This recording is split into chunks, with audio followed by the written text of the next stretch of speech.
إسلاميا بمناسبة ذكرى مولد خير الأنام محمد صلى الله عليه وسلم، النبي الصادق الأمين، فهو أمين على وحي الله وسراج الهدى المبعوث رحمة للعالمين، سيد المرسلين الذي بلغ الرسالة وهداها إلى الطريق القويم.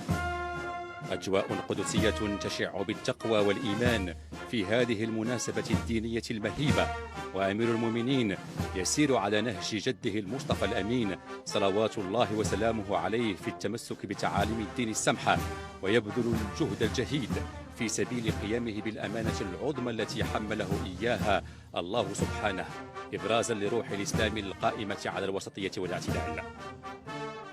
محمد صلى الله عليه وسلم بهذا الاسم الكريم تنطق ملايين الشفاه، وله تلين ملايين القلوب في ضراعة وخشية وإنابة.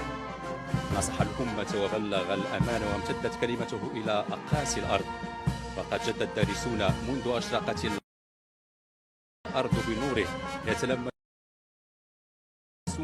نواحي العظمة الإنسانية في سيرته العاطرة ومظاهر جود الله جلت قدرته في عقله وخلقه وعمله. بعثه الله عز وجل بشيرا ونذيرا وداعيا إلى الله ونبراسا منيرا ليكون الهادي إلى الصراط المستقيم. اصطفاه الله سبحانه وتعالى ليكون خاتم الأنبياء والمرسلين، فبوأه منزلة عبده ورسوله وخليله وصفيه، وقد أعده